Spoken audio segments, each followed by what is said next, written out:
Coming up on College Press Box. Shaka Smart led the Horns to his first trip to Lawrence, Kansas to face the Jayhawks. Find out how they favored. The women's basketball team is undefeated. Well, before facing Baylor. Details coming later in the show. And we will talk some recruiting updates and news for the Longhorn football team. All this and more on College Press Box.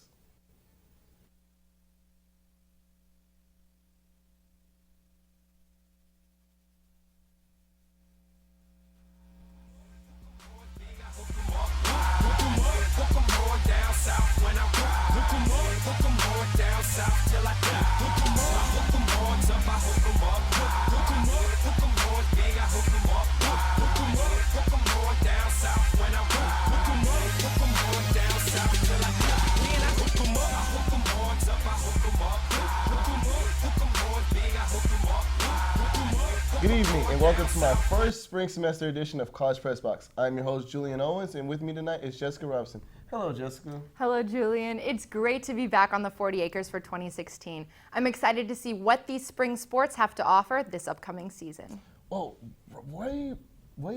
before we get to Longhorn sports, let's talk about your break. How was your break? Did you catch any sports this break, or did you just sit home and just eat the whole way through? You know what? It was a little bit of both, lots of eating, but also lots of sports. I've got to say both Texas basketball programs have been on top of their game. While students have been resting and recovering for this new semester, basketball has been in full effect, with men's going 10-4 throughout December and January alone. Women's basketball is 18-1 for their entire season and look for their 1,000th win Wednesday night in Austin versus the Kansas Jayhawks. It is an exciting time here on the 40 Acres. I couldn't agree with you more, Jessica. I couldn't agree with you more. And speaking of basketball, the men's basketball team looks like they're going on a good stride these past few weeks, getting 2 qualifying wins, especially against top 25 opponents. What do you think of this team so far, Jessica? This team is playing smart, and I mean Shaka smart. I think Javon Felix has bought into his new style of coaching the most. Remember his buzzer beater against number 3 North Carolina? What a game. This team sticks it out to the end, and their tenacity gets them key wins. Right on. Going 2-0 against the top 10 opponents, Texas men's basketball team looked to extend that streak on the road against Kansas. The Jayhawks, who have lost 2 of their last 3 games, look to keep their home winning streak alive for Shaka Smart's first appearance. Let's head to the Fog for the highlights. Now, going in early in the first half, you see Javon Felix goes for the layup, and Texas extends their lead to 4. Now, Perry Ellis is telling them, no, we're going to show you what it means to come to Fog and play against us. Perry Ellis with the difficult layup goes 4-2. Now, 10-2. You see Davis goes for the layup, and it's 10-12. Hold on. Kansas is coming right back. They go for the layup, and you see puts it back up, and it's tied up 25 all. Now, early in the second half, Kansas is up 44-47. With the layup from Mason, it goes up 44-49. Now, Isaiah Taylor is trying to give a little comeback, and he gets the hard, difficult layup, going 57-68, but the Hornets will still lose the game, 67-76. Joining Jessica and I in the studio today is Mark Skol. Mark, how are you doing today? I'll tell you what, Julian and Jessica, if I was doing any better, it wouldn't be fair to everybody else. Okay, Mark. Let's get right into it. Kerwin really fractured his foot in practice in December, and it's assumed that he will not be coming back anytime soon. In December, the Horns looked lost, losing 2 of their games right after losing their star center. As of late, they've won against ranked opponents with their recent loss against Kansas. How big of a loss is Cameron to this home team, if it is a loss at all? Well, I'll tell you what, Cameron really is such a big loss to this team because he really is the only offensive-minded big man on this team. You see when he's in the game, there's always like 2 or 3 guys on him, but then when it's Prince eBay or Shaquille Clear in there, they're leaving them out to dry, and they're not really getting much looks on offense, and defenses aren't really looking to them that much. So Cameron really, he brings 2 guys, 3 guys from the outside, so that leaves a lot of room for outside shooting from Eric Davis, Isaiah Taylor, Javon Felix. So Cameron really plays a big impact. Texas is only 4-4 without him this year, and hopefully he'll be back for the March Madness tournament, maybe even the Big 12 tournament, but he really is one of the main players on this team, and without him in that lineup, we've seen Texas definitely struggle. That's a great point, Mark. Now, the freshmen on this team have grown in the last few weeks. Eric Davis Jr., Kerwin Roach, and Tevin Mack have earned more playing time on the court and have been improving, with Davis Jr. being one of the leading scorers for the Horns with 8.9 points per game. Now, Mark, what is your opinion on these freshmen, and how much of an impact do you think they will have on the team for the remainder of the season? What's great about these freshmen is that they're not going to leave after 1 year of college like Miles Turner did last year. They're going to be here for the next probably 4 years. I really like all of them, honestly. Kerwin Roach, the guy is an athletic freak. His skill set's a little bit raw. We saw him have a couple of good games. He started the game 5 for 5 against Stanford at Stanford. So he's really good. You've seen him have these ferocious dunks, but he's really solid, and I think he has the most pro potential out of any of these players. And then there's Eric Davis, the sharpshooter. Man, he's really good, and he's probably the best freshman right now because he's the most developed player so far. Really good shooter, really good driver to the paint, and I think he's going to be a staple on offense for a while. Tevin Mack, he's struggling a little bit. He's come around. He had a 28-point game early on in the season, but he's only shooting 28% from the field, which was up from 14% from the field. But honestly, Tevin Mack needs to pick his game up a little bit. But overall, you got to really like this freshman class. I think it's going to be a very important class for many years to come. Okay, and one last topic before we let you go, Mark. Let's talk about Shaka. In Shaka's first season with the Horns, he is 2-11-7, 4-3 in conference play. Compared to last season's stats around the same time last year, the Horns were 4-5, 3-3 in conference play. Despite losing Cameron Bridley, he has made progress with this Horns team. What do you think he can accomplish for the rest of the season as February fast approaches? I'll tell you what, Texas looks so much better offensively, defensively, all around, just with Shaka Smart as the head coach instead of Rick Barnes. Love Rick Barnes. He was a great coach for the time he was here, but he just didn't have what it takes to be a coach at Texas anymore.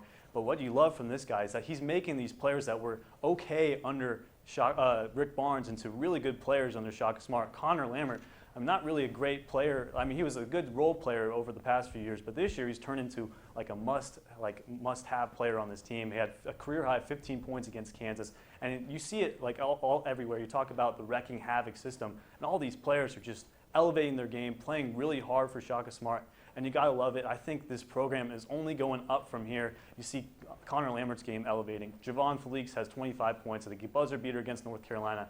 But the main difference that I like about this team is they don't have any quit in them. When they're playing, they're always playing till the buzzer hits 0 in the second half. They're not quitting when they're down 20 in the first half like they did under Rick Barnes. So love that Shaka Smart's bringing that mentality to this team. All right, then. Well, thank you for stopping by, Mark. It's always a pleasure to have you here. We hope to see you again soon in the studio with us. Coming up. I'll try to be back as soon as I can. Thanks, Mark. Coming up next, women's basketball takes on rival Oklahoma, and guest analyst Jake Lapin is in the studio to break down this team. Stick around. This is College Press Box.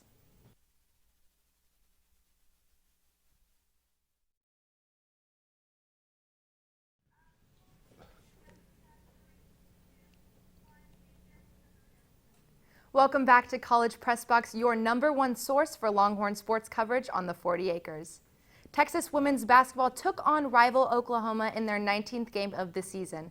The Horns head into this game ranked 3rd with a 17-1 record, while the 19th ranked Sooners at a 14-5 record. Our own Reese Miller had the opportunity to watch the Horns defeat the Sooners. Let's take a look. Last season, Texas center Amani Boyette fought through an injury that didn't allow her to start in a game until February. This year, she's excelling. And even when she doesn't have her best game, she's pushing the Longhorns past their rival. I definitely think that she is the best center right now in college basketball. I definitely think that. The difference in Imani right now is that she will give up a bucket, or we will give up a bucket, and then she will go down and demand the ball and produce. Like, I had a really bad first half, and it was kind of like I haven't had a bad first half in a really long time, so I was kind of down on myself, and my teammates trusted me, and they were picking me up the whole time, and it probably wouldn't have been that way last year because I didn't work for it. So my teammates know that I worked for it, so they respect me enough to give me that and give me a second chance. I don't think she was at her best today, but 18, 11, and 7 is pretty good, not being at your best. Even in a big victory that moves the Longhorns' records to 18-1 on the season over their rival Oklahoma Sooners, Texas still turned the ball over 25 times. Amani Boyette knows that the number 6 team in the country can still get that much better. I think I pride myself on my defense, and I gave, I think, like 40 points in the paint. And that's just, it's cool to get 7 block shots, but it's not cool when the person that's playing across from you is getting 20 points. That's just not something I do, and I need to be solid for my teammates. It just shows where our goals are. We understand that to be able to get to where we want to be, then we have to clean up some stuff. We just have to slow down because I know I sometimes get in too much of a hurry and then the team gets in a hurry. And so I feel like we just have to calm down and just take it one possession at a time. These things are fixable. You know, you can't fix somebody's lack of commitment or lack of will to win. That's hard to fix, and this team doesn't have that.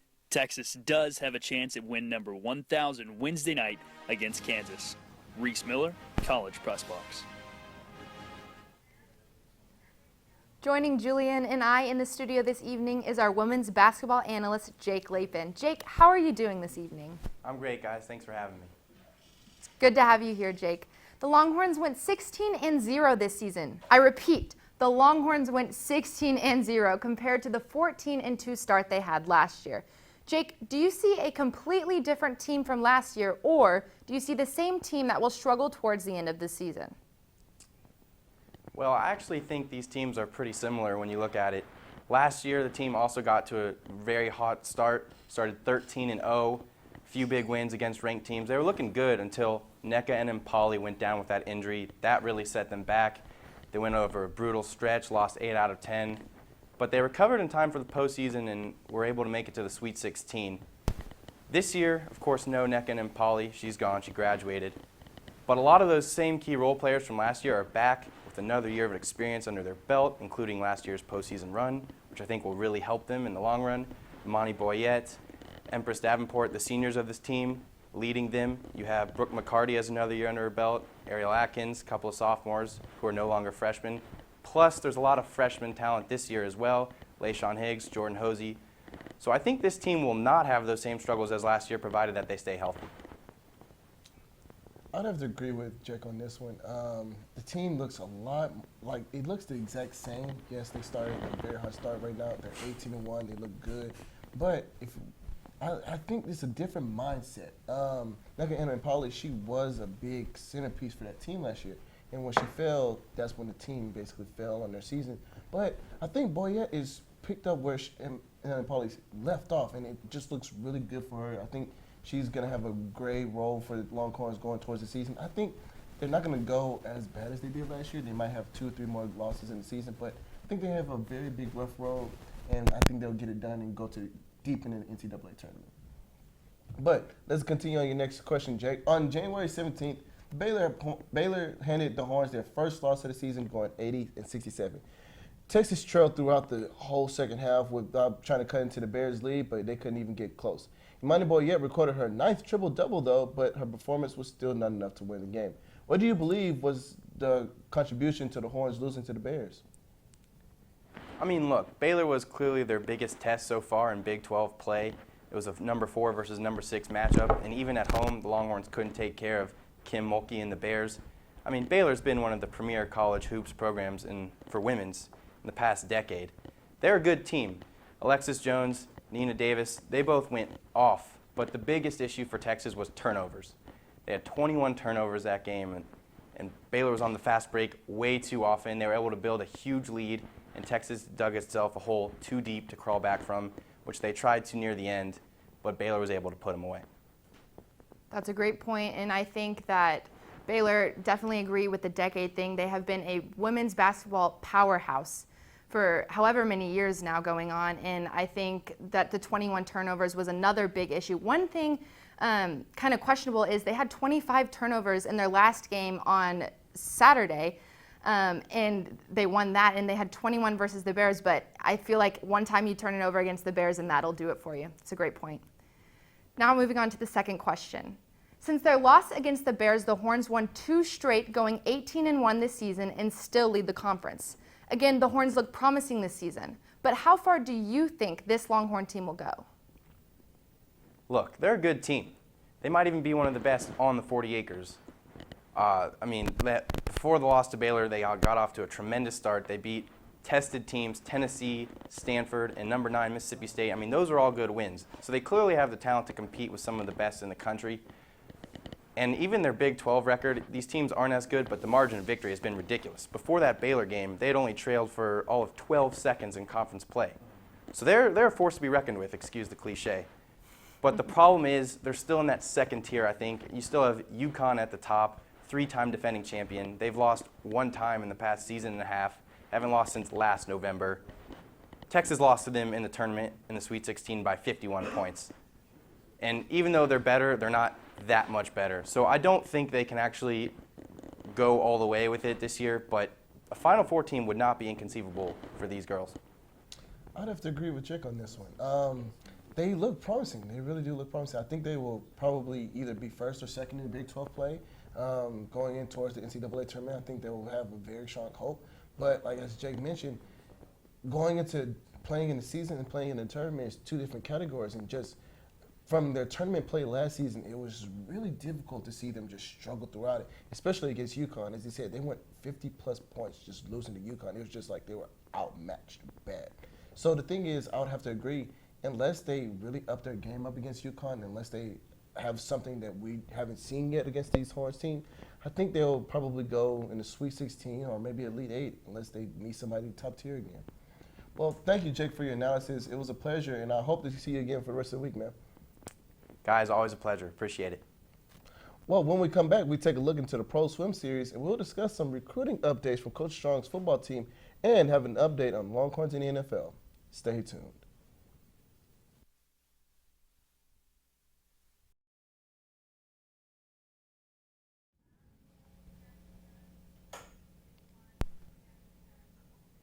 Welcome back to College Press Box. Men's and women's track and field competed in Alabama for the Power 5 Invitational this past weekend. The women's track and field team helped to win the Invitational, while the men broke the first school record so far this season.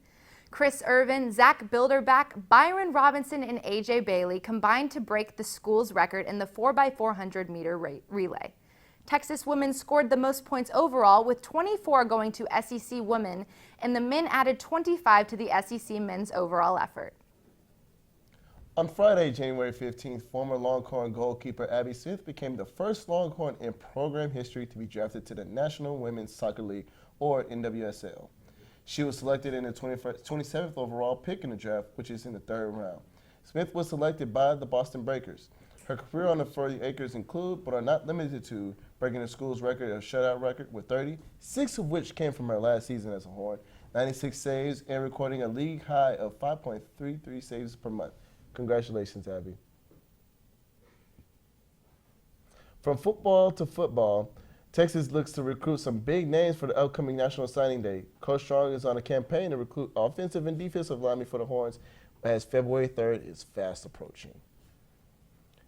Jessica, let's take a look at some key players that Strong has committed to Texas. We have some steals from some other schools, such as Zach Shackelford from Kansas State and Jane DeLone. But who are you excited for who have already been committed to Texas so far? That's a great question. So as far as already committed goes, I'm excited for Colin Johnson, a 6'4" wide receiver from San Jose, California. He will be another great wide receiver who will grow under Armonte Foreman and John Burt. Now, Shane Buechele is a 6'1" quarterback from Arlington, Texas, so right here in Texas, and will add more depth to the Longhorns' QBs. He has a chance to start as a true freshman next year, and it will be exciting to see where he ends up. Now, there's no one I particularly dislike from this recruiting class. Strong had a great effort in getting quality players, some not signed yet, but we will see come February 3rd. I have to agree with you more. The person I'm more excited about to see is Colin Johnson. A 6'4" receiver. It's phenomenal. We haven't seen a tall receiver like that in 40 acres in a long time. So I'm pretty excited to see what he's going to bring to that wide receiver depth. As far as, again, anybody I dislike, I don't really know anybody I dislike from this recruiting class so far. So we'll see how the ball plays out when football season comes around. Now, we looked at some players that already has committed to Texas. Now look at some players that haven't committed, but they're in the hunt. Defensive tackle Chris Daniels is in Texas eyesight, as well as cornerback Eric Cuffey. There are a few more silent commits out there, but too long of a list to add. Jessica, who do you want Texas to recruit to the Longhorns football team as signing day is fast approaching? Okay, Jeffrey McCulloch, 6'3" outside linebacker from Aldine, Texas. He refers to himself as the Shark. Ranked 26th on the ESPN Top 300 as well, McCulloch next to Malik Jefferson would be downright scary. He's also considering Stanford and Texas A&M, so it will be interesting to see where he ends up. Also be on the lookout for Deontay Anderson, a 6'1" safety from Manville, Texas. Now, Texas currently has the 33rd ranked class in the nation, but I wouldn't be surprised if they just jumped in the top 10 after 13 key dominoes falling on signing day. Could you imagine all 3 dominoes just go down right on signing day? We would have one of the best signing days in Texas program in a long time. For sure. It looks like an exciting spring and fall coming up for Longhorn football. I had the opportunity to attend the Arena Pro Swim Series that took place at the University of Texas Lee and Joe Jamel Swimming Center. The event hosted many present and future Olympians competing to get qualifying times for this year's Olympic trials. Let's check it out. The Lee and Joe Jamel Texas Swimming Center for the Arena Pro Swim Series at Austin. We have some Olympic medalists here: Missy Franklin, Michael Phelps, Ryan Lochte. The highlight of the night was the men's 200 IM finals, where Michael Phelps beat Ryan Lochte. In the last 15 yards, Phelps switched from a traditional freestyle kick to a dolphin kick, which is very uncommon for this leg of the race. Dolphin kicks? I didn't know how so we started to work on the thing where we did dolphin kicks the last, try to do it in the last 15 meters, but we can't take a breath. So I've been trying little by little. And we're in a close race, and I wanted to see how much of a difference it really makes. Phelps looks over his time spent swimming at Austin. Almost 15 years ago, I broke my first world record in school. So, pretty nice. And now she's going to do it right now. Just like Michael Phelps, Katie Ledecky broke a new world record in this pool. Ledecky took home gold in the women's 800 free. I knew if I swam it the right way, I could do something pretty good. Didn't know it would be that good. In the women's 100 backstroke, Hungarian Katinka Hozu came out on top. But with competing so far from home, her supporters mean a lot to her. You know, they wanted to show some support, and they are really proud. So that felt pretty good. I definitely needed that for this weekend. 4-time Olympic gold medalist Missy Franklin was 1/5 of a second behind Katinka in the 100 backstroke. Franklin reflects on her race. I'm pretty disappointed with times, but with how I feel in the water, it's just kind of very interesting. I just feel so strong and my strokes feel so good, but it's just not translating into my time. 6-time Olympic medalist Matt Grievers won the men's 100 backstroke with a time of 53.35. Grievers has recently been at the Olympic Training Center in Colorado Springs. I spent a little over 2 weeks in Colorado Springs. I just came straight from Colorado Springs to here.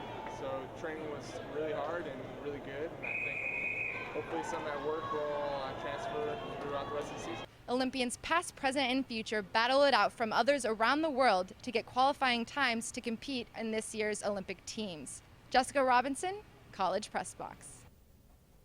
Now, let's take a look at this week in Longhorn sports.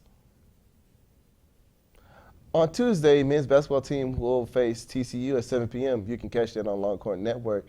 Wednesday, you see the women's basketball team take on Kansas at 7 p.m. You can also catch that on Longhorn Network. And Thursday, on the 28th, men's tennis will be playing SMU at 6 p.m.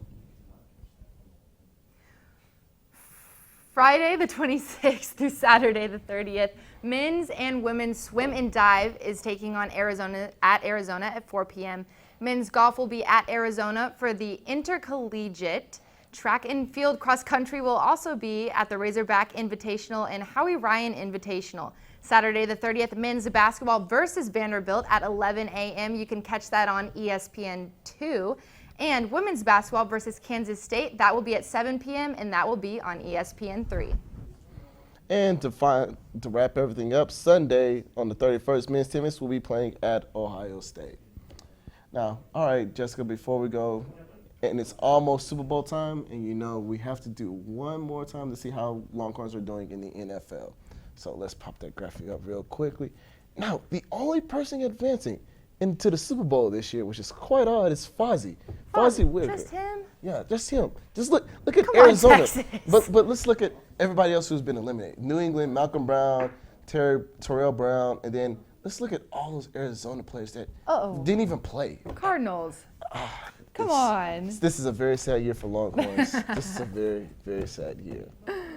Well, that is all the time we have for today. Thank you for tuning in with us this evening. You can always catch us here on Mondays at 9 p.m. Be sure to follow us at Twitter at College Press Box to get the latest updates on all Longhorn sports from around the 40 acres. Also, For some of the best sports debates around the 40 acres, be sure to catch our sister show, College Crossfire, Wednesdays at 9 as well. You can also follow them on Twitter at CollegeXWild. From all of us from Master Control Studio, Jessica and myself, thanks for watching one of the best student shows on the 40 acres. Have a good night.